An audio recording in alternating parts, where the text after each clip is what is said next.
আরোহী আজ 4 দিন ধরে হাসপাতালে ভর্তি। যদিও আরোহীর মতে সে সুস্থ হয়ে গিয়েছে, কিন্তু ডাক্তারদের মত সে এখনও অসুস্থ। রবার্ট ফ্রান্সিস আর এডিসন ফ্রান্সিস তাকে প্রায় প্রতিদিনই দেখতে এসেছে। ড্যানিয়েল টানা 2 দিন হসপিটালেই ছিল, পরে এডিসন ফ্রান্সিস জোর করে নিয়ে গিয়েছে। আরোহী আইরাইম্যানকে চলে যেতে বলেছিল, কিন্তু ওরা যায়নি। হাসপাতালের করিডোরেই সারাদিন থাকে। আরোহীর আর এভাবে শুয়ে থাকতে ভালো লাগছিল না, তাই সে নার্সকে দিয়ে একটি বই আনিয়েছে। আরোহী বইটি হাতে নিল। সাইফাইট, যে প্রতিটি মানুষের নামে এক ধরনের সালফাইড লুকিয়ে থাকে, যা তাকে অস্থির করে রাখে। চিন্তার ভারে তাকে জঙ্গল আর জনমানবহীন প্রান্তরে ঘুরে বেড়াতে বাধ্য করে, যাকে পৃথিবী বুঝতে পারে না। আর শেষমেশ সে নিজেই নিজের জন্য এক ভিন্ন জগৎ তৈরি করে। পড়তেই আরোহীর সামনে আবারও তার অতীত ভেসে উঠল। তেজশ্রী যখন একজন স্মৃতিহারা অনাথ মেয়ে আরোহী হয়ে এতিমখানায় আসে, তখন তার বয়স 13 থেকে 14 হবে। এতিমখানায় তার মাহির, দানিশ, আয়েশা, আয়রা ও ইমানের সাথে পরিচয় হয়। তেজশ্রী খেয়াল করলো দুজন ভদ্রলোক প্রতি সপ্তাহে মাহিরের সাথে দেখা করতে আসে। মাহিরের সকল খরচ তো বহন করেই, এবং মাহিরের সকল বন্ধুবান্ধবীদেরও খরচ বহন করে। প্রতিবার আসলে মাহিরের জন্য এক্সপেন্সিভ অনেক কিছুই নিয়ে আসে।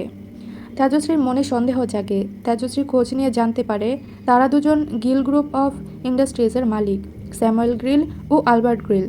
তারা দুজন এতগুলো বাচ্চার খরচ বহন করছে, এমনকি সবাইকে ইংলিশ মিডিয়ামে পড়াচ্ছে। ব্যাপারটা মোটেও স্বাভাবিক নয়। তেজশ্রী আরও ভালো করে খোঁজ নিয়ে জানতে পারে মাহির আসলে ওই পরিবারেরই সন্তান। মাহিরের মা ও বড় চাচি মারা যায়, ও সকলের কাছে মাহিরও মারা যায়, কিন্তু মাহির তো বেঁচে আছে। গিল পরিবারে তাদের ছেলেকে এতিমখানায় অনাথ হিসেবে বড় করছে। স্যামুয়েল গিলের সাথে তেজশ্রীরও কয়েকবার কথা হয়েছে। মানুষটা খুব সন্দেহজনক। তেজশ্রী নিজের লেভেল লাহোর থেকে কমপ্লিট করতে চেয়েছিল, সেটা এতিমখানার সবাই জানত। একদিন স্যামুয়েল গিল তার সাথে দেখা করে বলে তার পড়াশোনার দায়িত্ব সে নিতে চায়। ও তাকে লাহোরের সবথেকে বড় কলেজে ভর্তি করতে চায়। তেজশ্রী লাহোরে যাবে শুনে রুবায়েত পাঠান তাকে প্রথম কোনো মিশনের লিডার বানালো। তেজশ্রীও রাজি হয়ে গেল টিম লিডার হতে। জিন্নে লাহোর নাই ভেখোয়া ও জামাইয়াই নাই, অর্থাৎ যে লাহোর দেখেনি সে যেন জন্মই নেয়নি। লাহোর পাকিস্তানের পাঞ্জাব প্রদেশের রাজধানী। লাহোর এমন একটি শহর যা ইতিহাস, সংস্কৃতি, রাজনীতি ও আধুনিকতার সংমিশ্রণ। এই শহর শুধু পাকিস্তানের নয়, সম্পূর্ণ দক্ষিণ আদিয়ার ইতিহাসের এক অবিচ্ছেদ্য অংশ। লাহোরের পরিচয় এর বিশাল ঐতিহ্য, প্রাণবন্ত জীবনধারা, চমৎকার স্থাপত্য ও অতুলনীয় পরিবেশের কারণে অতুলনীয়। লাহোরের ইতিহাস অন্তত 1000 বছরের পুরনো। এটি মুঘল সাম্রাজ্যের অন্যতম কেন্দ্র ছিল। পরবর্তী সময়ে শিখ শাসক লাহোরকে তার সাম্রাজ্যের রাজধানী করে। ব্রিটিশ শাসকরাও লাহোরকে খুব গুরুত্ব দিয়েছিল। লাহোর শুধু একটি শহর নয়, ইতিহাসের ধারক। লাহোর কি গালিयों में कुछ और हसीना लम्हे छुपती है, जहाँ मोहब्बत की खुशबू और रास्ता अपना है। 1 সপ্তাহ হয়ে গেছে তেজশ্রী লাহোরে এসেছে। কিছুদিন পর থেকে মিশন শুরু হয়েছে, তাই তেজশ্রী ভেবেছে কয়েকটা দিন একটু লাহোর ঘুরবে। কলেজের প্রিন্সিপাল ও ক্লাস টিচার ছাড়া কেউই তেজশ্রীর আসল পরিচয় জানে না। সবাই তেজশ্রীকে আরোহী বলেই জানে। যদিও কলেজে হোস্টেলে ছিল, তবুও তেজশ্রী বাইরের হোটেলে থাকার সিদ্ধান্ত নিয়েছে। তাতে তার মিশনে কাজ করতে সুবিধা হবে। হোস্টেলের কেউ তাকে আরোহী বলে চিনে না, বরং তারা তাকে সিতারা বলেই চিনে। লাহোরে আসার পর থেকে তেজশ্রী কলেজ আর হোস্টেল ছাড়া কোথাও যায়নি। আজকে তেজশ্রী লাহোর স্ট্রিটে ঘুরছে। এতদিনে তেজশ্রী বুঝতে পেরেছে যে অরণ্যর প্রতি অনুভূতি শুধু সম্মান বা স্নেহ নয়, তা ভালোবাসা। কিন্তু এখনও তার অনুভূতিগুলো অস্থির। হয়তো সেটা কিশোরী বয়সের প্রভাব। ইদানিং সে অরণ্যকে একটু বেশি কল্পনা করে। ধীরে ধীরে নিজের অনুভূতিগুলোকে গোপন করতে শিখে যাবে। তেজশ্রী হাঁটতে হাঁটতে একটা সরু গলির সামনে চলে এলো, যা নিকাওয়ালি গলি নামে পরিচিত। ওস্তাদ মুস্তাহাব ইউসুফ তার বিখ্যাত শায়রিতে বলেছিলেন, লাহোর কি চানগালিয়া ইতনি টাंग है, तो अगर एक तरफ है मर्द और दूसरी तरफ है खातून आराही हो, तो उनकी दरमिया में सिर्फ निकाह की गुंजाइश बाकी रहती है। তেজশ্রী গলির সামনে দাঁড়িয়ে ভাবছিল। এরপর তেজশ্রী গলির মধ্যে দিয়ে হাঁটতে শুরু করলো। অবাক করে দিয়ে গলির অপর প্রান্ত দিয়ে হেঁটে আসছে অরণ্য। তেজশ্রী এক অদ্ভুত টান অনুভব করতে লাগলো। সামনে এগিয়ে গেল তেজশ্রী। হঠাৎ অরণ্যের সাথে তেজশ্রীর ধাক্কা লাগলো। অরণ্য তেজশ্রীর সামনের উড়ে আসা চুলগুলো ফু দিয়ে উড়িয়ে দিল আর গাইল, কি করে তোকে বলবো তুই কে আমার, আয়নার সাথে চলবো সব পারাপার, মনেরই আশকা রাতে তোর কাছে এলাম, হারিয়ে গেলাম। কি হলো বেটা, দেখে চলতে পারো না? সরি আন্টি জি। কোনো ব্যাপার না, ঠিক হ্যাঁ। আজকালকে ছেলে মেয়েরাও কোন ধ্যানে যে মাশরুফ থাকে। তেজশ্রী দ্রুত গলি থেকে বের হয়ে গেল। তেজশ্রী আবারও অরণ্যকে হ্যালোসিনেট করতে লাগলো। অরণ্য আর তেজশ্রী লাহোর স্ট্রিটে হাত ধরে দৌড়চ্ছে, আর অরণ্য তার নয়নতারা ফুলের জন্য গাইছে। কি করে তোকে বলবো তুই কে আমার, আয়নার সাথে চলবো সব পারাপার, মনেরই আশকারাতে তোর কাছে এলাম, হারিয়ে গেলাম। তেজশ্রী অরণ্যকে বলল, অরণ্য ভাইয়া সামনে দেখো, ওই যে গাজরার দোকান, চল। অরণ্য দোকান থেকে একজোড়া লাল গোলাপের গাজরা কিনল। তেজশ্রীর সাফেদ গাড়ার সাথে এই গাজরা খুব মানাবে। অরণ্য তেজশ্রীর হাতে গাজরা পরিয়ে দিচ্ছে আর গাইছে, কি করে তোকে বলবো তুই কে আমার। বাজি, আপনি কি গাজরা নেবেন? কোনটা নেবেন? সুরখ গোলাপের। বাজি, আপ শুধু 2 মিনিট দাঁড়ান, আমি বানাতে দিচ্ছি। গাজরা নিয়ে তেজশ্রী সামনে থাকা গোলগাপ্পার ঠেলার সামনে গেল। তেজশ্রী পাঞ্জাবি ভাষায় বলল, চাচা মিয়া, আমাকে 1 প্লেট গোলগাপ্পা দিন। গোলগাপ্পাওয়ালা চাচা পাঞ্জাবি ভাষায় জবাব দিল, বেটা রুকো, আমি দিচ্ছি। তেজশ্রী অরণ্যর দিকে তাকিয়েছিল, তখনই গোলগাপ্পাওয়ালা চাচা বলল, বিটিয়া এই নাও। তেজশ্রী গোলগাপ্পা খেতে শুরু করলো। কি যে শান্তি পাস এই ধরনের আনহাইজেনিক স্ট্রিট ফুড খেয়ে। অরণ্য ভাইয়া, এটা অনেক ইয়াম্মি। হ্যাঁ যা, তুই খা। না, তোমাকেও খেতে হবে। কথাটা বলেই তেজশ্রী অরণ্যর মুখে গোলগাপ্পা ভরে দিল। অতটাও খারাপ না, নাও আরও একটা খাও। অরণ্য যে খেতে নেবে, তেজশ্রী অরণ্যর সামনে থেকে গোলগাপ্পা নিয়ে নিজে খেয়ে ফেলল। এটা কি করলি? তুমি না আনহাইজেনিক জিনিস খাও না। হ্যাঁ তুই খা। আচ্ছা রাগ করো না, নাও। না। তেজশ্রী আবারও অরণ্যর মুখে গোলগাপ্পা ভরে দিল। এবার অরণ্য তেজশ্রীকে গোলগাপ্পা খাইয়ে দিতে দিতে গাইল, মনেরই একুল ওকুল দিয়েছে প্রেমের মাসুল, চাউনিরা দিশেহারা, তোর কাছে চাই ইশারা, আজ বারে বারে। কি হলো বিটিয়া, কার সাথে কথা বলছো? কারো সাথে না, আসলে চাচা আমার সোহারের কথা খুব মনে পড়ছে। তোমার সোহার কোথায়? গের মুলকে থাকে। দেখা হয় না? চাচা মিয়া, দেখা তো দূর কি বাত, কথাও হয় না। এটা তো খুব মুশকিল বাত।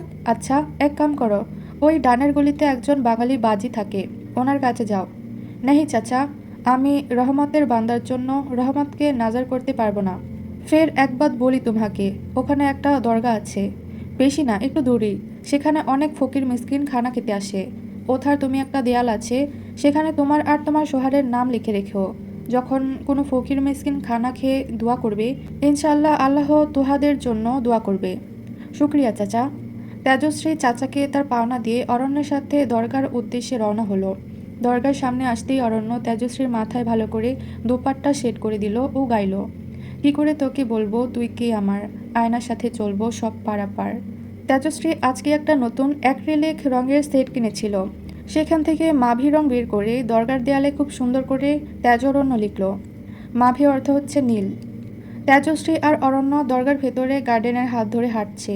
অরণ্য একটা কাঠগোলাপ গাছের থেকে একটা ফুল ছিঁড়ে তেজশ্রীর চুলে গুজে দিল ও গাইল, ভিড়েতে দাঁড়াই একা, তোর যদি না পাই দেখা, হারানো পথের মতো খুঁজে মরি তোকে কত হাজারো বার।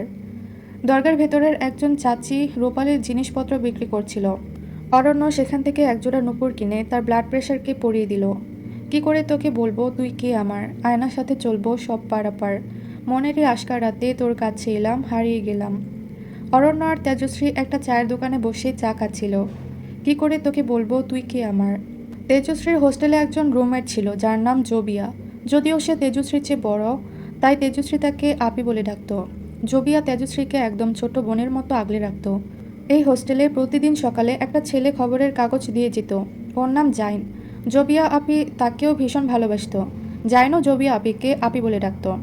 জাইন সকালে পার্ট টাইম জব করলেও পড়াশোনা করত।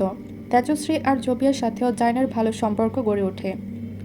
লাহোর মিশনারি ইনস্টিটিউটে তেজশ্রীর দিনগুলো ভালোই কাটছিল, তবে সেখানে প্রিন্সিপাল ও ক্লাস টিচার বাদে তেজশ্রীকে আরোহী হিসেবে জানত সবাই। যে অনাথ, কোনো পরিবার নেই, নিম্ন মধ্যবিত্ত একটা মেয়ে, তাই সেখানকার হাই সোসাইটির ছেলেমেয়েরা কেউ আরোহীর সাথে মিশেনি। ক্লাস বাদে বাকি সময় আরোহী লাইব্রেরিতে কাটাতো। যখন কলেজে ফার্স্ট সেমিস্টারের রেজাল্ট দেওয়া হয়, সেদিন সম্পূর্ণ কলেজ কেঁপে উঠেছিল। একটা অনাথ মেয়ে কী করে সম্পূর্ণ কলেজে টপ করতে পারে। বিশেষ করে ড্যানিয়েল ফ্রান্সিস তো প্রিন্সিপালের কাছে গিয়েও বলেছিল আবার খাতা চেক করতে, কিন্তু দ্বিতীয়বার খাতা দেখার পরও আরোহী টপ করে। সেদিন ড্যানিয়েল কলেজে খুব ঝামেলা করে, পরে হঠাৎ করে উধাও হয়ে যায়, তারপর 1 মাস পরে ফিরে আসে। সেদিন ড্যানিয়েল হঠাৎ করে এসে আরোহীকে বলেছিল, তুমি কি আমার বন্ধু হবে। আরোহীর এ ধরনের দুচেহারার মানুষকে খুব ইন্টারেস্টিং লাগে, তাই আরোহী রাজি হয়ে যায়। কিন্তু আরোহী লক্ষ্য করে ড্যানিয়েলকে হয়তো ছোট থেকে ভালো শিক্ষা ও সংস্কার দেওয়া হয়নি, কিন্তু ওর মনটা খারাপ না। ড্যানিয়েল আরোহীকে তার গার্লফ্রেন্ড হওয়ার জন্য প্রপোজও করেছিল, কিন্তু আরোহী এটা বলে না করে দিয়েছিল যে সে একজনকে খুব ভালোবাসে এবং তাকে নিজের স্বামী বলে মেনে নিয়েছে। ড্যানিয়েল আর কোনো কিছুই বলেনি, কিছুদিন পর আরোহী জানতে পারে যে সে ইতালি চলে গিয়েছে। সাইফাইড নোবেলটা অনেক আগেই পড়া শেষ হয়ে গিয়েছে। হঠাৎ করে আরোহীর খুব খারাপ লাগতে শুরু করে। আরোহীর দু চোখ ঝাপসা হয়ে আসছিল। ওর নিঃশ্বাস নিতে খুব কষ্ট হচ্ছিল। সে নিজের চুল খামচে ধরে। আরোহীর নাক ও কান দিয়ে রক্তপাত শুরু হয়। আরোহী বারবার ডাকছিল, টিয়া, কোথায় তুমি? জলদি এসো। কেউ আসছিল না। আরোহী আর টিকতে না পেরে টেবিলে থাকা ফল কাটার ছুরি দিয়ে হাত হালকা কাট করে। Oh no, again, I need to visit fucking psychiatrist. Tokyo, Japan. টোকিওতে একটি ছোট ক্যাফের নীরব পরিবেশে কাছের জানালা ভেদ করে আলো এক সুদর্শন যুবকের মুখশ্রীতে পড়ছিল। যুবকটি তীব্র রোদের জন্য সানগ্লাস পরে নিল, যদিও যুবকটি আগের থেকেই মাস্ক ও ক্যাপ পরেছিল। তখনই এক জাপানি ওয়েটার এসে এগিয়ে হাসি মুখে বলল, good morning sir, would you like something to drink? Shreyan না তাকিয়েই বলল, yes, a cup of matcha latte. Waiter মাথা নেড়ে অর্ডার নিয়ে চলে গেলে শ্রেয়ান নিজের ব্যাগ থেকে একটা মিনি আর্ট জার্নাল বের করলো। 2B, 6B ও 10B পেন্সিল ব্যবহার করে শ্রেয়ান আঁকতে শুরু করলো। ধীরে ধীরে ফুটে উঠেছে একজোড়া মায়াবী চোখ। আঁকার ফাঁকে ফাঁকে অচেতনভাবে ঠোঁটে ভেসে উঠেছে মাতাল করা সুর। মেরে রং মে রংনে ওয়ালি, পারি হো ইয়া পারিও কি রানী, ইয়া হো মেরি প্রেম কাহানি, মেরে সওয়াল কা জবাব দো না। আরোহী বিছানায় শুয়ে আছে। চারিদিকে ভোরের আলো ফুটে উঠেছে। একটু আগেই আরোহী বাহির থেকে ঘুরে এসেছে সকলের অগোচরে, কারণ এভাবে বিছানায় শুয়ে রেস্ট নেওয়া একজন এজেন্টকে মানায় না। তবে হসপিটালে আসার সময় করিডোরের দৃশ্য দেখে আরোহীর মাথায় রক্ত উঠে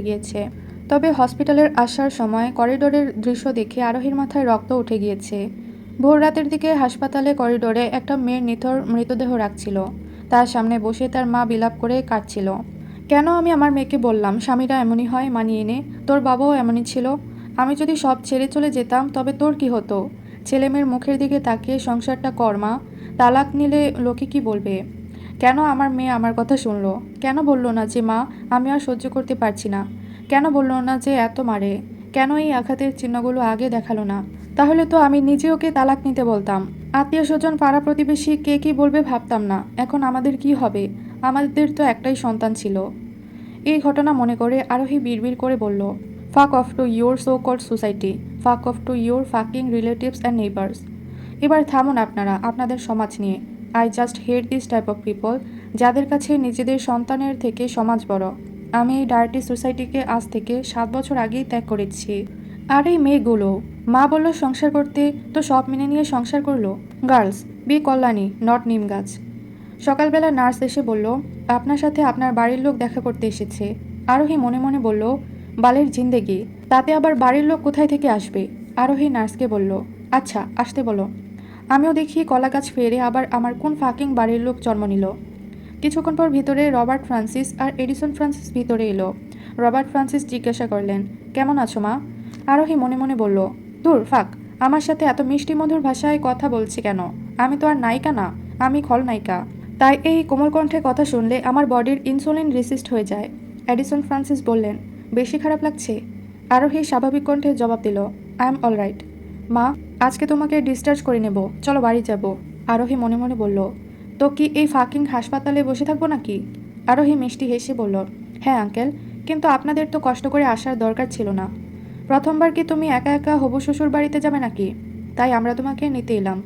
আরোহী মনে মনে বলল, হোয়াট দ্য ফুচকা, আমার হবু শ্বশুর বাড়ি তো নিউ ইয়র্কে। মা, ফ্রেশ হও তুমি, এখন আমাদের সাথে ফ্রান্সিস ম্যানশনে যাবে। আরোহী মনে মনে বলল, ও, ফ্রান্সিস ম্যানশনে যাব? কি, ফ্রান্সিস ম্যানশনে? ফাইনালি আমার প্ল্যান সাকসেসফুল হবে ইনশাল্লাহ। মা, কি এত ভাবছ? কিছু না আঙ্কেল, আমি সেখানে গেলে, আই মিন, কারো কোনো আপত্তি নেই তো? মাইকেল আর সমাজের লোকেরাই কী বা বলবে? এভাবে বিয়ের আগে শ্বশুরবাড়িতে থাকলে? তুমি আমার মেয়ে হিসেবে থাকবে। ফ্রান্সিস ম্যানশনে সবাই ডাইনিং টেবিলে বসে ব্রেকফাস্ট করছিল। তখনই আরোহীকে নিয়ে এডিসন ফ্রান্সিস ও রবার্ট ফ্রান্সিস হাজির হলো। আরোহীকে দেখে রঞ্জন ফ্রান্সিসের মুখে বিরক্তির ছাপ ফুটে উঠল। তবুও তিনি তার ছোট্ট ভাই জোবিয়ার ফ্রান্সিসের দিকে তাকিয়ে বললেন, এই যে আরোহী, মাইকেলের হবু বউ। রবার্ট, আরোহীকে সবার সাথে পরিচয় করিয়ে দাও। রবার্ট ফ্রান্সিস আরোহীকে সবার কাছে নিয়ে গেলেন। আরও মা, উনি তোমার দাদা শ্বশুর রঞ্জন ফ্রান্সিস। উনি তোমার চাচাতো দাদা শ্বশুর জোবিয়ার ফ্রান্সিস। ও হচ্ছে জ্যাক, তোমার চাচাতো দেবর। আমাকে তো আগে থেকেই চেনো, আমি তোমার শ্বশুর রবার্ট ফ্রান্সিস। ও তোমার চাচার শ্বশুর এডিসন ফ্রান্সিস। আর এই যে তোমার চাচাতো দেবর ড্যানিয়েল ফ্রান্সিস। উনি তোমার বড় ফুপা শ্বশুর স্যামুয়েল ফ্রান্সিস, আমার মৃত বোন রোজেনার স্বামী। আর উনি অ্যালবার্ট গিল, আমার মৃত বোন অ্যাঞ্জেলিনার স্বামী। রবার্ট ফ্রান্সিস একটু থেমে আবারও বললেন, আর তোমার জন্য একটা সারপ্রাইজ আছে। মাহির, আয়শা আর দানিশ এক ঘর থেকে বেরিয়ে এলো। নতুন বাড়িতে বোরিং লাগতে পারে, তাই তোমার বন্ধুদের নিয়ে এলাম। আরোহী মনে মনে বলল, এই ট্রেটরদেরকেই আনা লাগলো। ইমান আর আয়রাকে নিয়ে আসতেন। শিনা, শিনা। কিছুক্ষণ পর শিনা হাজির হলেন। যাও, আরুমাকে বাড়িটা ঘুরিয়ে দেখাও। আরোহী মনে মনে বলল, ইয়েস, এটাই তো চেয়েছিলাম। আর ওকে কিচেনে লিনার সাথে দেখা করিও। আজ আরুমা যাই বলবে তাই রান্না করা হবে। ম্যাম, আসুন আমার সাথে, আমি আপনাকে বাড়িটা ঘুরে দেখাই। আরোহী শিনার সাথে ম্যানশন ঘুরছিল। ম্যাম, এই যে kitchen. I don't have interest in cooking or kitchen. Ma'am, আপনার রান্না করতে ভালো লাগে না? আচ্ছা, আপনি রান্না করতে পারেন? কুকিং? No never. যদি আপনার বাসায় রান্না করার লোক থাকে বা রান্না করানোর জন্য আপনি একটা লোক রাখতে পারেন বা ভালো মনের খাবার কেনার সামর্থ্য থাকে, তাহলে আমার মনে হয় না আপনার রান্না করা উচিত। অনেক ফালতু কাজ এটা। যদি আপনার রান্না করার শখ থাকে বা আপনি রান্না করে ইনকাম করেন, তাহলে আপনি রান্না করতে পারেন। না হলে আমার মনে হয় না যে আপনার রান্না করা উচিত। এর থেকে ভালো আপনি অন্য কোনো কাজ করেন। কষ্ট করে রান্না করার কি দরকার? গরমের মধ্যে কষ্ট করে রান্না করা, ঘামিয়ে যাওয়া, দাঁড়িয়ে থেকে পা ব্যথা করা, আবার স্কিনের গ্লোও নষ্ট হয়ে যাওয়া, তারপর আবার কেটে গেলে আবার পুড়ে গেলে আরেক ঝামেলা। আর খাবার বানাতে 10 মিনিট থেকে শুরু করে 6 ঘন্টা লাগতে পারে, যেটা খেয়ে শেষ করতে 5 থেকে সর্বোচ্চ 25 মিনিট লাগে। তাই কষ্ট করে রান্না না করাই ভালো। এটা তো আগে ভেবে দেখিনি। আচ্ছা, আসুন আমরা ওদিকটায় যাই। শিনা হাঁটতে হাঁটতে বলল, গ্রাউন্ড ফ্লোরে kitchen, hall room, living room, guest room আর সিনিয়র ফ্রান্সিস স্যারের রুম। তবে ম্যানশনের পেছনে গেস্ট হাউসও রয়েছে, পাশাপাশি আউট হাউস, অ্যানেক্সি আর সার্ভেন্ট হাউসও। দ্বিতীয় ফ্লোরটা রবার্ট স্যার আর আলবার্ট স্যারের রুম, আর তৃতীয় ফ্লোরে ড্যানিয়েল স্যারের রুম। দ্বিতীয় ফ্লোরের লিজা ম্যাডামের রুমটা এখন থেকে আপনার। লিজাকে? জানি না, মনে হয় রবার্ট স্যারের মেয়ে, হয়তো বেঁচে নেই। একটাই ছবি আছে ওনার রবার্ট স্যারের রুমে। আরোহীর চোখ আটকে গেল ম্যানশনের নর্থ সাইডে একটি পুরনো দরজার উপর। দরজাটা একটু আলাদা, রূপোর দরজা। দরজাটা 3টা স্বাভাবিক কক্ষের দরজার সমান। সাধারণত এই ধরনের দরজা প্রবেশদ্বার হিসেবে ব্যবহৃত হয়। সেনা, এটা কোন জায়গা? সেনা একটু থেমে গেল। ম্যাডাম, আমি সত্যি কিছু জানি না, কিন্তু এই দিকটাতে কেউই আসে না। শুধু লিনা আন্টি সপ্তাহে একদিন দরজার বাহিরের অংশটা পরিষ্কার করে যায়। এই দরজা নিয়ে এখানে কথা বলা নিষেধ। চলুন আমরা যাই। দরজা খুলে আমি ভিতরে যাব। ম্যাম, আপনি বুঝতে পারছেন না, এখানে কেউ ভুল করেও আসে না। আমরা যে হাঁটতে হাঁটতে ভুল করে এসেছি, এটাও কাউকে বলা যাবে না। লিনা আন্টি কোথায়? কিচেনে। চলো। কিচেনে প্রবেশ করে আরোহী একজন বয়স্ক মহিলাকে দেখতে পেল। হ্যালো আন্টি, আমি এই বাড়ির নতুন বউ। ও, তুমি কেমন আছো? শরীর ভালো? হুম। বসো, বলো কি খাবে? সেরেনিকি, টর্টিল্লা এসপানোলা, ব্রাস্টেডটা, পেন আও চকলেট, অনেগিরি। শোনো সবাই, বৌমা যা যা খেতে চেয়েছে জলদি বানাও। শিনা মনে মনে বলল, রান্না করতে পারবে না, অথচ ইচ্ছামতো অর্ডার করতে পারবে। আরোহী চেয়ারে বসে বলল, আচ্ছা আন্টি। শিনা আমাকে সম্পূর্ণ বাড়ি ঘুরিয়ে দেখাচ্ছিল, কিন্তু নর্থ এরিয়ার দরজার সামনে গিয়ে আর ঘোরাতে চাইছিল না। বলল ওই জায়গাটা নাকি হন্টেড। আরে না, ওইটা রাজেনা ম্যাডামের অংশ ছিল। ওনার খুব শখের জায়গা ছিল। উনি থাকতে Ranjan sir, Robert sir, Albert sir ও সেখানে যাওয়া আসা করতেন। এমনকি বিয়ের পরেও রোজেনা ম্যাডাম ফ্রান্সিস ম্যানশনে আসতেন, এসে সবার আগে ওইখানে যেতেন। আর কেউ? না, ওই জায়গার পরিষ্কারও রোজেনা ম্যাডাম করতেন। এমনকি মাইকেলের মাও কখনো যায়নি। রোজেনা ম্যাডামের ছোট্ট বোন অ্যাঞ্জেলিনাও না। আপনি? না। ওটা কি বেসমেন্টের সাথে কানেক্টেড? হ্যাঁ, বেসমেন্ট দিয়েও সেখানে যাওয়া যায়। হয়তো ম্যানশনের পেছন থেকেও কোনোভাবে ওইখানে যাওয়া যায়। এই দরজা বাদে বাকি দরজায় গার্ড রয়েছে। তুমি শুধু শুধুই ভয় পাচ্ছ। এখানে কোনো ভূতের নামগন্ধও নেই। আচ্ছা আন্টি, এখন সেখানে কেউ যায়? মাইকেল বাবা মাঝে মাঝে যায়। উনি ওনার ফুফুদের খুব ভালোবাসে। আচ্ছা আন্টি, বাই, আমি রুমে যাচ্ছি। খাবারগুলো শিনাককে দিয়ে পাঠিয়ে দিবেন। আর সাথে একটু কষ্ট করে থাই কোকোনাট চিকেন স্যুপও পাঠাবেন। আর দুপুরে আমি চিকেন গেইরো বোল, বিবিমবাপ, ল্যাম্প টেগিনো খাবো, পার্সিয়ান রাইস ইনক্লুডেড। শিনা মনে মনে বলল, অত খাবার কি উনি আসলেই খাবেন, নাকি ইনস্টাগ্রামে স্টোরি দিবেন? আরোহী মনে মনে বলল, I don't give a shit about Francis or Gil past.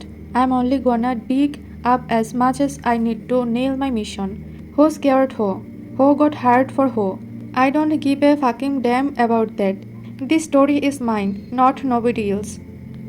Tokyo Japan. অর্ধ ভাঙা কনক্রিটের ছাদের বাতাসে রক্তের গন্ধ ভাসছে। টলতে টলতে জ্বলে ওঠা লোহার রডের পাশে ছড়িয়ে আছে মানুষের দেহ। কেউ উল্টে পড়ে আছে, কেউর মুখ দেখে চেনার উপায় নেই, কারো চোখ অর্ধে খোলা, কারো বা চোখের মধ্যে লোহার রড ঢোকানো। কয়েকটা দেহ তো টুকরো টুকরো হয়ে আছে, কয়েকটা মাথা, হাত ও পা বিচ্ছিন্নভাবে পড়ে আছে। শ্রেয়ান ধীরে ধীরে হাঁটছে, বুটের তলা রক্তে ভিজে যাচ্ছে।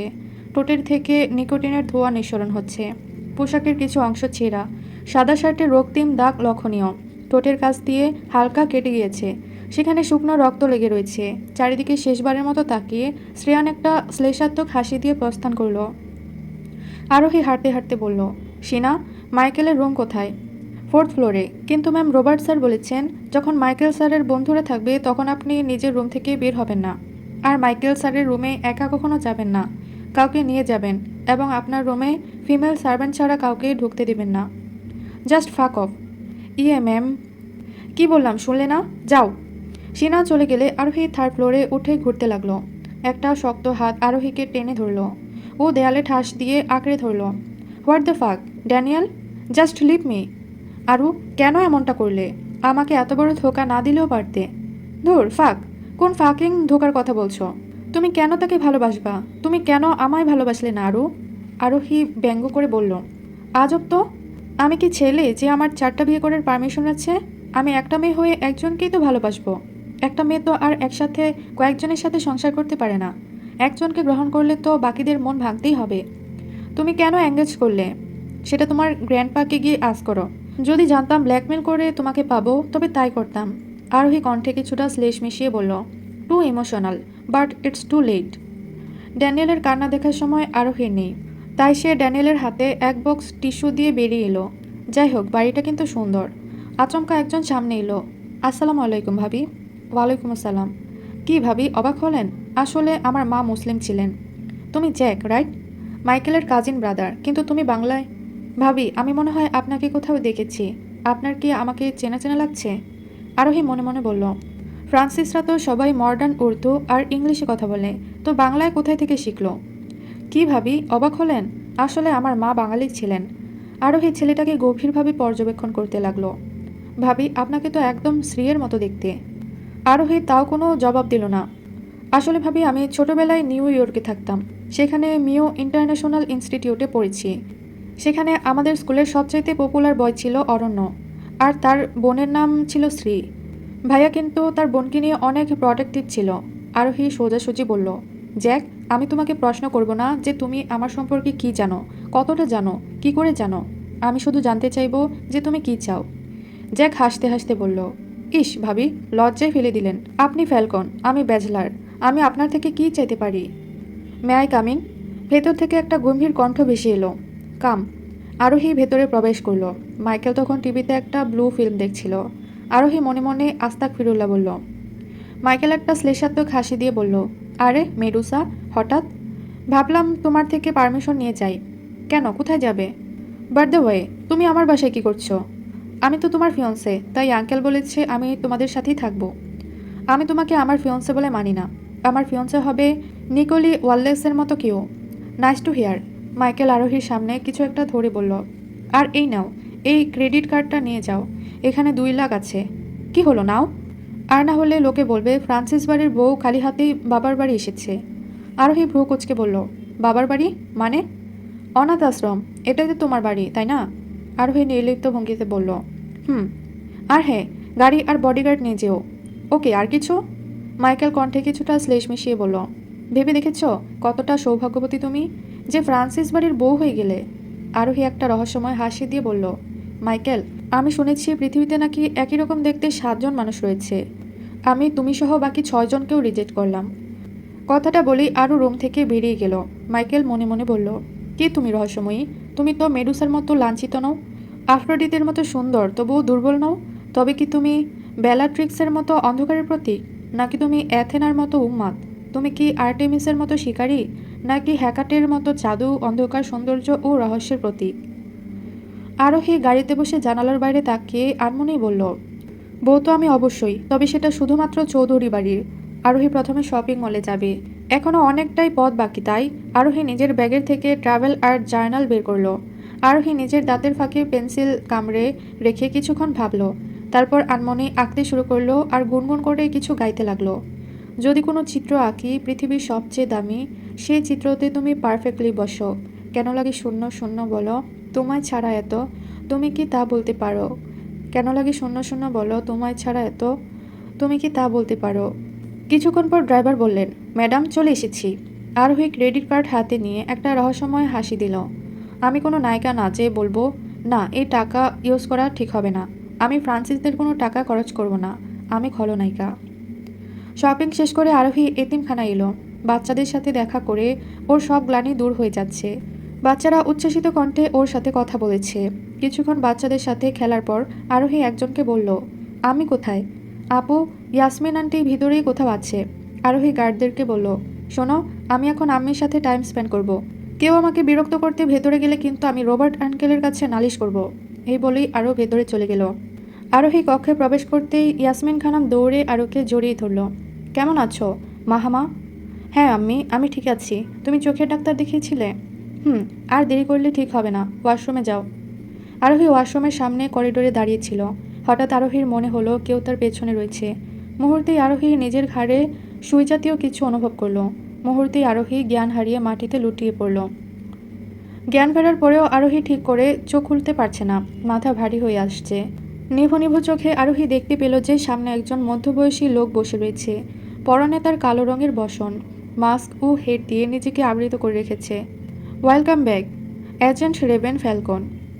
Good noon chief, how are you my child? Arohi সোজাসুজি বলল, এভাবে আমাকে ধোকা দিয়ে মিশনে না পাঠালেও পারতেন।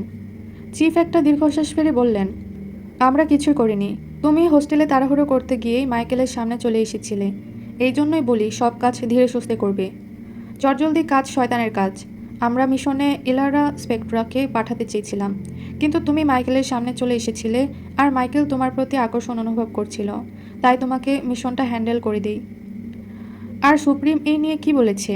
তোমার মামা চেয়েছিলেন তোমাকে সরাসরি মিশনে পাঠাতে, যাতে তোমার স্কিল ইমপ্রুভ হয়। ওনার মতে তোমার ডিফেন্স স্কিল একটু দুর্বল। কিন্তু আমি শুধু দোষটা ফাইটিং স্কিলের দিচ্ছি না, তুমি ঠিক হেলদি ফুড খাও না। আরোহী মনে মনে বলল, তার মানে সবই প্রি প্ল্যান্ড। এখন আমাকে আশারের গল্প শোনানো হচ্ছে। আরোহী চোখে চোখ রেখে বলল, আমরা কিন্তু চাইলে বাংলায় কথা বলতে পারি। এখানে আশেপাশে সবাই পাঞ্জাবি বা উর্দুতে কথা বলে। ভুল করে কেউ কোনোভাবে চলে এলেও আমাদের কথা বুঝবে না। বরং আজকালকার অনেকেই টার্কিশ ড্রামা দেখে। টার্কিশ ভাষায় কথা বলাটা রিস্কি। ও সরি, আসলে আমার মনে ছিল না যে তুমিও বাংলাদেশি। আচ্ছা বলুন, ঈদে বেজলার মাইকেলের চাচাতো ভাই হওয়ার পরেও কেন বাইরের কাউকে মিশনে পাঠালেন? আর হ্যাঁ, আপনার এই জিনিসটা একদমই ভুল, উচিত হয়নি যে আমিও আপনার মতো বিক্রমপুরের। সরি মাহা, জ্যাক অনেক চেষ্টা করেও নর্থ এরিয়াতে যেতে পারিনি। ওটা ওর ব্যর্থতা। আর এমনিতেও ওটা তার নিজের বাড়ি নয়, ওটা দাদার বাড়ি ওর। তাই ও সব কিছুতে বেশি আগ্রহ দেখালে সবাই ভাববে ও কোম্পানির সিইও হওয়ার জন্য ষড়যন্ত্র করছে। আরও কিছু গুরুত্বপূর্ণ কথা বলবো যে কিভাবে হয়েছে তোমার জন্য অপ্রয়োজনীয়, কিন্তু কি হয়েছে সেটা জেনে রাখো, কাজে লাগতে পারে। বলুন, শোনো তবে। নাম্বার 1, রঞ্জন ফ্রান্সিস মাইকেলের মা আর বোনকে হত্যা করেছে। নাম্বার 2, মাইকেলের ছোট ফুপু অ্যাঞ্জেলিনা ইনোসেন্ট থাকলেও মাইকেলের বড় ফুপু রোজেনা ফ্রান্সিসদের সকল অবৈধ কাজে সরাসরি যুক্ত ছিল। আর অ্যাঞ্জেলিনাকে হয়তো কোনোভাবে রোজেনাই হত্যা করেছে, আর স্যামুয়েল রোজেনাকে হত্যা করেছে। নাম্বার 3, আর মাহির অ্যাঞ্জেলিনা আর মাইকেলের বড় ফুপা স্যামুয়েল গিলের ছেলে, তবে তাদের মধ্যে কোনো অবৈধ সম্পর্ক ছিল না। স্যামুয়েল তার ছোট ভাইয়ের বউ অ্যাঞ্জেলিনাকে ধর্ষণ করেছিল। নাম্বার 4, আর তুমি ড্যানিয়েলের থেকে দূরে থাকবে, কারণ ও স্লিপড পার্সোনালিটি ডিসঅর্ডারের পেশেন্ট। আর বলো, এতদিনে তুমি কি বুঝতে পারলে? যদি নারী পাচারের ব্যবসা হতো তবে ইসলামাবাদে এত মেয়েদের লাশ পাওয়া যেত না। আশা করি তুমি সফল হবে। আরোহী উঠে দাঁড়ালো। এই দুনিয়ায় এমন কোনো বাধা গড়ে ওঠেনি যা স্ত্রীকে বিভ্রান্ত করতে পারে, আর এমন কোনো জটিলতার জন্ম হয়নি যেটা স্ত্রী নিজের শর্তে সমাধান করতে পারে না। আরোহী একটা ভাঙা কাঠের বেঞ্চে থেকে ধীরে ধীরে উঠল। দাঁড় ধোয়া, হাতে পায়ে আর মাথায় থোড়া থোড়া দাঁড় ধোয়া। মার্স হওয়া, ফাকিং ব্ল্যাক ভেইলের জন্য এই মার্স হওয়া। ওই শালা আসাদের বাচ্চারে যদি আমি পাই, ইয়াদ আয়েগি পুরি জিন্দেগি যে শ্রী কি জিনিস। শালা আমারে কোন বালের ঘরে ফেলে রেখে গিয়েছে। আরোহী খেয়াল করলো যে এটা একটা ইন্ডাস্ট্রিয়াল এরিয়া। আর সবচেয়ে বড় কথা, আরোহী গ্রিল ইন্ডাস্ট্রিজ আর ফ্রান্সিস ইন্ডাস্ট্রিজের মধ্যে গলিতে বসে আছে। আর এই জায়গাটা মোটেও পরিষ্কার নয়। বুঝলাম না ব্যাপারটা, অফিসে কি ডাস্টবিন নাই? 2 বিল্ডিংয়ের উপর থেকে অফিসের ওয়ার্কাররা কি এই বালের গুঁড়েই ময়লা ফেলে? এদের চাকরি কে দিয়েছে? গাড়িতে ওঠার সময় রঞ্জন ফ্রান্সিস গলির মধ্যে একটা গাঢ় সবুজ রঙের জামা পরা মেয়েকে দেখতে পেল। ওই বেজন্মা মেয়েটাও তো মনে হয় আজকে এই রঙের জামা পরেছিল। আরোহীর হাত কেউ ধরে টান দিল। কি সমস্যা? এখনও সমস্যা শুরু হয়নি, কিন্তু তুমি বেশিক্ষণ থাকলে হতেও পারে। জ্যাক আরোহীকে নিয়ে গলির অপর প্রান্তে গিয়ে গাড়িতে বসালো। কি হয়েছে এবার বলো? আরোহী জ্যাককে সংক্ষেপে সবটা বলতে লাগলো। জ্যাক হাসতে হাসতে বলল, এখানে রেখে গেল কেন? ওইটা তো আশাদের বাচ্চা ভালো জানে। আর একটু হলেই ধরা খেতে। তাও ভালো যে তোমাকে একটা ইন্ডাস্ট্রিয়াল এরিয়াতে রেখে গিয়েছে। আমাকে তো ম্যানহোলের পাশে রেখে গিয়েছিল। মনে হয় ওই ইদানিং স্কুইড গেম সিরিজ দেখতেছে। এক হিসেবে ভালোই করেছে। এই দিক দিয়ে এতিমখানায় যাওয়ার একটা শর্টকাট আছে। তোমাকে রেখে এসে আমার আবার অফিসে গিয়ে সিসিটিভি ফুটেজ ডিলিট করতে হবে। ওই বুইরা খাটাস ঠিকই ফুটেজ চেক করবে। ও আচ্ছা Arohi, you can call me Shri, then you can also call me Akash. Nice name. আমার মা রেখেছে। তোমাকে একটা কথা বলবো? বলো। জানি না তুমি কি ভাববে। না বললে ভাববো কি করে? আমি কিন্তু ছোট ভাই হিসেবেই বলবো। বললে বলো, না বললে নাই। মানে তুমি এত সুন্দর কি করে? বাঙালি মেয়েরা খুব মায়াবী হয়, তুমিও মায়াবী, কিন্তু তুমি একটু অন্যরকম। মানে তোমার dark brownish cherry red hair, ocean greyish green lens, কিছুই তো আর্টিফিশিয়াল না। তাহলে তুমি কে? বাংলাদেশি, নন বাঙালি, নাকি গ্রিক মিথেন আফ্রোডিতি? আমি আফ্রোডিতি না, এথেনা। ও, আরও একটা কথা বলি। বলো। তোমার হাতে একটা ব্রেসলেট আছে, সেখানে SCA লেখা। দেখে মনে হচ্ছে কোনো ব্র্যান্ডের নেম, কিন্তু আমি বুঝতে পেরেছি এটা অন্য কিছু। এটা কি গো? আমার ভাতারের নাম। শ্রী, আসলে আমি বাংলায় কথা বলতে পারলেও সব শব্দের অর্থ বুঝতে পারি না। ভাতার মানে কি? সঙ্গদোষে লোহা ভাসে।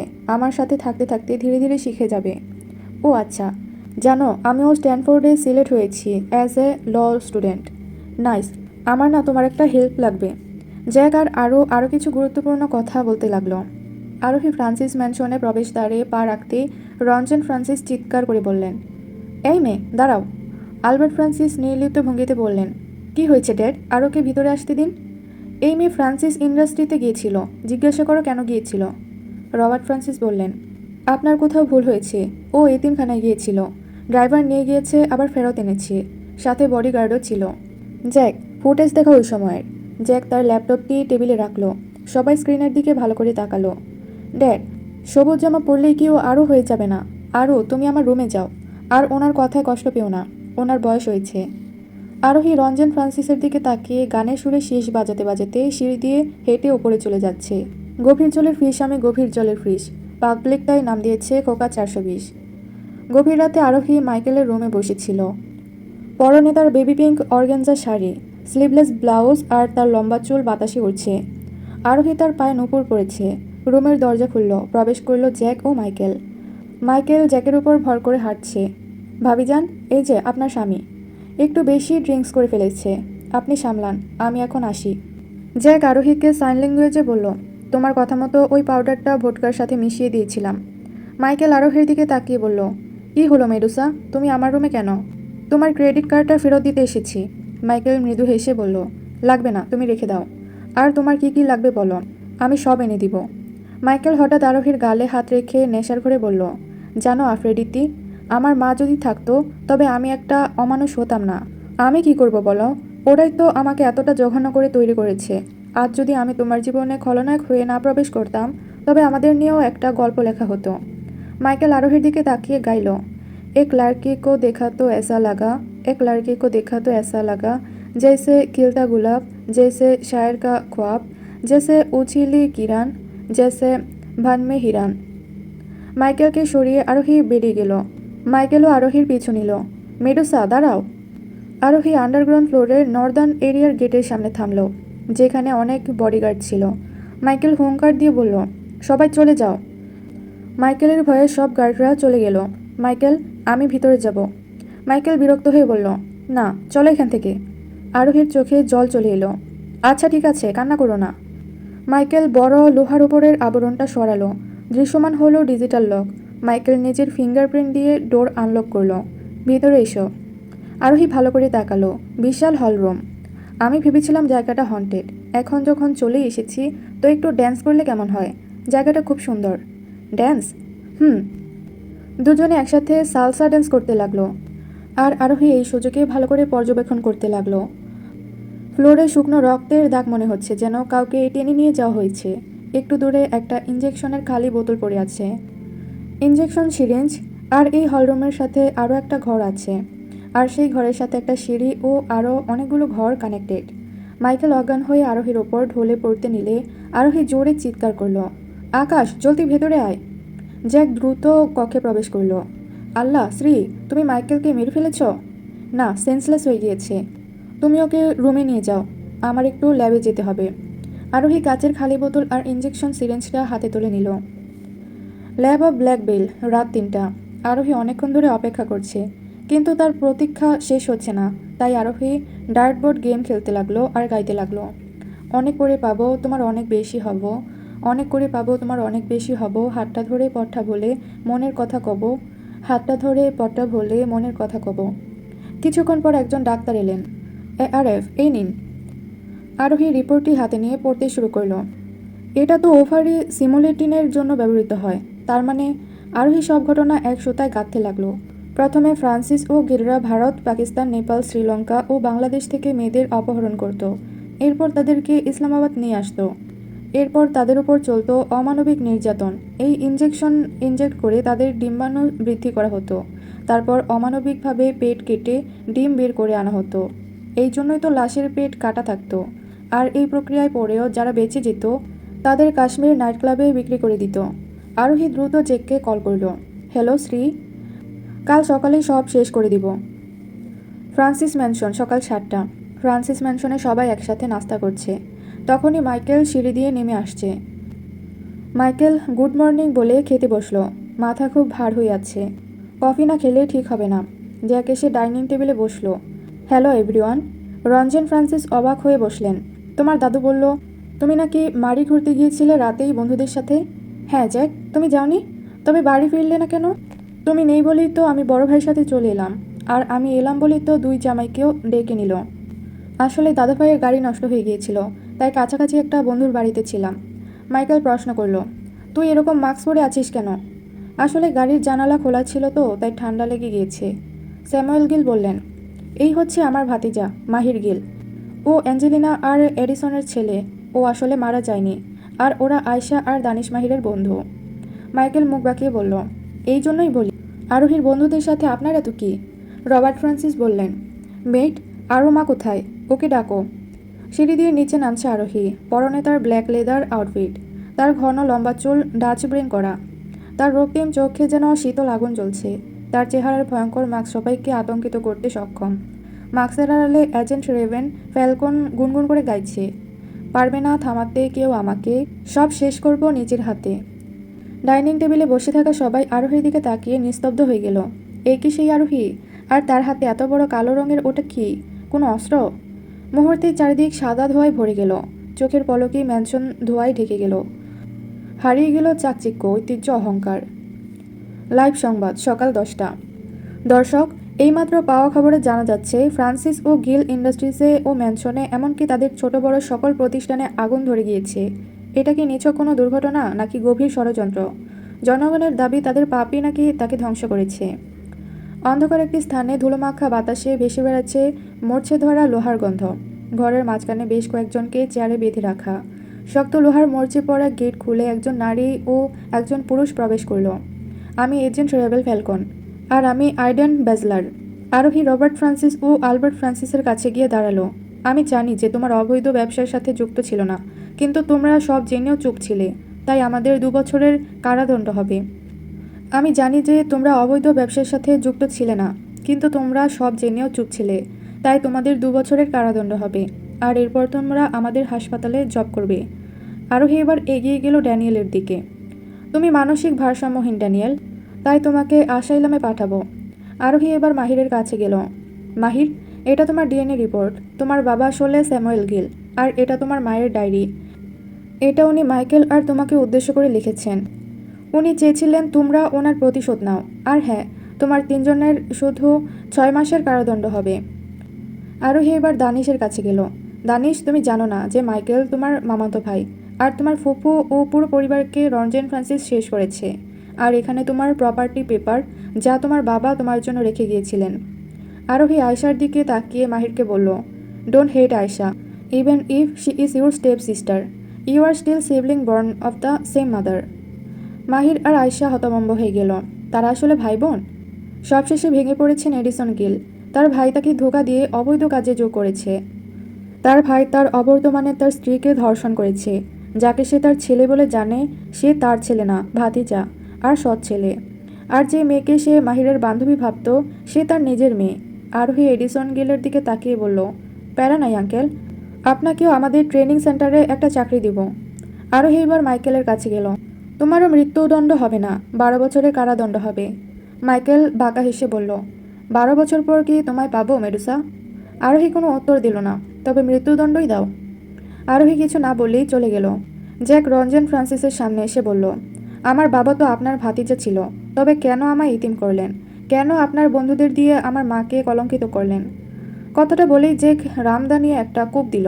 রক্তে ভিজে গেল জ্যাকের শরীর। ওয়েল ডান জ্যাক ভাই, প্লিজ এই মাথাটা আমার মা বোন আর তোমার মা বাবার গ্রেভিয়ার্ডে রেখে আয়। বাস স্ট্যান্ডে আয়রা আর ইমান আরোকে বিদায় জানাতে এসেছে। সবার থেকে বিদায় নিয়ে আরোহী লাহোরের উদ্দেশ্যে রওনা হলো। সন্ধ্যার আকাশে চাঁদ মেঘের আড়ালে লুকিয়েছে। শ্রী আর চায়ন কবরের সামনে দাঁড়ালো। কবরের সামনে খোদাই করে লেখা জবিয়া সুলেমান। কবরের পাশে বসে আরোহী কবরে হাত বোলাতে বোলাতে বলল, আপি, আমরা পেরেছি তোমাকে ন্যায়বিচার পাইয়ে দিতে। আমরা তাদের শাস্তি দিয়েছি। যতটা কষ্ট তুমি পেয়েছিলে তার চেয়ে 1000 গুণ কষ্ট আমি ওদের দিয়েছি। লাহোরের আল্লামা ইকবাল আন্তর্জাতিক বিমানবন্দরে পৌঁছায় শ্রী। আল্লামা ইকবাল আন্তর্জাতিক বিমানবন্দর পাকিস্তানের প্রধান বিমানবন্দর। এটি পাকিস্তানের দ্বিতীয় বৃহত্তম বিমানবন্দর। বিমানবন্দরে আশেপাশে মানুষ ছোটাছুটি করছে। কেউ দেশকে বিদায় জানাচ্ছে তো কেউ আপনজনকে। শ্রী কাউন্টারে গিয়ে দাঁড়ালো। কর্মী তার পাসপোর্টে বক্সিং পাস স্ক্যান করে স্ক্রিনে চোখ রেখে বলল, আপনার সম্পূর্ণ নাম? শ্রী নিজের মাথা উঁচু করে চোখে চোখ রেখে বলল, প্রিয়দর্শিনী খান তেজশ্রী। দুবাই আন্তর্জাতিক বিমানবন্দর। বিশাল বিশাল গ্লাসের জানালা দিয়ে ঝলমলে শহর দেখা যাচ্ছে। ইমিগ্রেশন প্রসিডিওর শেষ করে শ্রী একটা মেকআপের দোকানে গিয়ে কিছু লিপস্টিক কিনছে। হঠাৎ কেউ একজন ধপ করে শ্রীকে জড়িয়ে ধরল। দুজনেই পড়ে যেতে নিচ্ছিল, কিন্তু টেডিলের কারণে আর পড়ল না। বারবিডল? জাফু, রিল্যাক্স, এটা পাবলিক প্লেস। আর আমি চাই না যে কেউ বলুক বাংলাদেশিরা আনস্মার্ট। শালি, 13 ঘন্টা ধরে তোর জন্য ওয়েট করতেছি, আসছে আনস্মার্ট গিরি। নিজে লিপস্টিক কিনছে। তোর আর আলফির জন্যই নিচ্ছিলাম। আর আমি ভেবেছি এখন তোকে খুঁজতে ঝামেলা হবে। আর প্লেনে তো দুজনেরই বিজনেস ক্লাসে সিট, দেখা হয়েই যেত। ওকে, এখনও 4 ঘন্টা ট্রানজিশন পিরিয়ড বাকি। কিছু খাই চল। দুবাই থেকে ক্যালিফোর্নিয়া পাড়ি দেওয়ার জন্য শ্রী ও জাফরিন একই ফ্লাইটে করে যাত্রা শুরু করলো। উইন্ডো সিটে বসে শ্রী আনমনে মেঘের দিকে তাকিয়ে গাইতে লাগলো, ভাল লাগে হাঁটতে তোর হাত ধরে, ভাবনা তোর আসছে দিন রাত ধরে, ভাল লাগে হাঁটতে তোর হাত ধরে। কি করে কে আর রাখে, কেন আমি এত করে তোকে চাই, পারবো না আমি ছাড়তে তোকে, পারবো না আমি ভুলতে তোকে, পারবো না ছেড়ে বাঁচতে তোকে, হয়ে যা না রাজি একবার। জাফরিন ভাবলো শ্রী হয়তো ঘুমিয়ে গিয়েছে, তাই শ্রীর গালে নিজের আঙুল দিয়ে হালকা সুরসুরি দিল। ও শ্রী আঁখি মেললে নিজের চোখ মেরে গাইল, ওহ যারা যারা টাচমি টাচমি, ও যারা যারা কিসমি কিসমি। শ্রী জাফরিনকে হালকা ধাক্কা দিয়ে বলল, সরশালি, আমার ভাতারের হক নষ্ট করবি? কিন্তু বেবি, ওইটা তো অনেক আগেই নষ্ট করে ফেলেছি। মনে নাই যে আগে আমরা পুকুরে কাপল শাওয়ার নিতাম? আমারও মনে আছে যে তুমি বরফ পানি, চোর পুলিশ, কানামাছি খেলার সময় কিভাবে মাহিন ভাইয়া, আরিয়ান, ঝিলমিল, সাদিয়া, তাসফিক, তন্ময়, তৌহিদ আর শিহাবকে কিভাবে টাচ করতে। শালির ঘরের শালি, তুই মাতারি, আমার বিয়ার আগেই তালাক করবি। শ্রী ও জাফরিনের flight San Francisco industrial airport SFO-তে অবতরণ করল। সান ফ্রান্সিসকো আন্তর্জাতিক বিমানবন্দর সান ব্রুনো এবং মিলব্রেন কাছাকাছি সান মতিও কাউন্টার একটি আন্তর্জাতিক বিমানবন্দর। সান ফ্রান্সিসকো আন্তর্জাতিক বিমানবন্দর সান ব্রুনো এবং মিলব্রের কাছাকাছি সান মাতিও কাউন্টার একটি আন্তর্জাতিক বিমানবন্দর। এটি ক্যালিফোর্নিয়ার কেন্দ্রীয় সান ফ্রান্সিসকো থেকে 13 মাইল দক্ষিণে অবস্থিত। উত্তর আমেরিকা জুড়ে এটি উড়ান রয়েছে এবং এটি ইউরোপ এবং এশিয়ার একটি প্রধান প্রবেশদ্বার। সান মাতিও কাউন্টারে অবস্থিত হওয়া সত্ত্বেও বিমানবন্দরটি সান ফ্রান্সিসকো শহর ও কাউন্টি দ্বারা মালিকানাধীন এবং পরিচালিত। 1999 থেকে 2004-এর মধ্যে সান ফ্রান্সিসকো বিমানবন্দর কমিশন তার ব্যবসায়িক ক্রয় ও উদ্যোগের পরিচালনা তদারকির জন্য নগর মালিকানাধীন এসএফও এন্টারপ্রাইজ ইনকর্পোরেটেড পরিচালনা করে। অবশেষে শ্রী ও জাফরিন আমেরিকার ক্যালিফোর্নিয়াতে চলে এসেছে। উত্তর আমেরিকা মহাদেশে অবস্থিত 50টি অঙ্গরাজ্যে, একটি যুক্তরাষ্ট্রের জেলা ও 5টি অঞ্চল এবং কিছু ক্ষুদ্র বহিস্থ দ্বীপপুঞ্জ নিয়ে গঠিত যুক্তরাষ্ট্রীয় সাংবিধানিক প্রজাতন্ত্র। এই দেশটি আমেরিকা নামেও পরিচিত। উত্তর আমেরিকা মহাদেশের মধ্যভাগে অবস্থিত 48টি অঙ্গরাজ্যে ও রাজধানী ওয়াশিংটন ডিসি অঞ্চলসহ মার্কিন যুক্তরাষ্ট্রের মূল ভূখণ্ডটি পশ্চিমে প্রশান্ত ও পূর্বে আটলান্টিক মহাসাগরের মধ্যস্থলে অবস্থিত। এই অঞ্চলের উত্তরে কানাডা ও দক্ষিণে মেক্সিকো। মার্কিন যুক্তরাষ্ট্রের আলাস্কা অঙ্গরাজ্যটি উত্তর আমেরিকা মহাদেশের উত্তর পশ্চিম কোণে অবস্থিত। আলাস্কার পূর্ব সীমান্তে কানাডা ও পশ্চিমে বেরিং প্রণালী পেরিয়ে রাশিয়া অবস্থিত। হাওয়াই অঙ্গরাজ্যটি মধ্য প্রশান্ত মহাসাগরীয় অঞ্চলে অবস্থিত একটি দ্বীপপুঞ্জ। এছাড়াও ক্যারিবীয় সাগর ও প্রশান্ত মহাসাগরের 5টি টেরিটরি মার্কিন যুক্তরাষ্ট্রের অধীন। ক্যালিফোর্নিয়া মার্কিন যুক্তরাষ্ট্রের একটি অঙ্গরাজ্য। 1850 সালে যুক্তরাষ্ট্রের 31তম অঙ্গরাজ্য হিসেবে ক্যালিফোর্নিয়া অন্তর্ভুক্ত হয়। জনসংখ্যায় ক্যালিফোর্নিয়া যুক্তরাষ্ট্রের বৃহত্তম অঙ্গরাজ্য। আয়তনে এটি যুক্তরাষ্ট্রের 3য় অঙ্গরাজ্য। সান ফ্রান্সিসকো ক্যালিফোর্নিয়ার অন্যতম অংশ। এটিকে সিলিকন ভ্যালির প্রবেশদ্বার বলা হয়। জাফরিন আর শ্রীর উবার চলে এসেছে। তারা যাত্রা শুরু করলো জীবনের নতুন সুরের টানে। এইটুকুই ছিল গেম অফ ডেস্টিনি উপন্যাসের পর্ব 9 এবং 10-এর 1-2। ভিডিওটি ভালো লাগলে একটি লাইক দিবেন এবং পরবর্তী পর্বগুলো দেখতে চ্যানেলটি সাবস্ক্রাইব করে রাখবেন।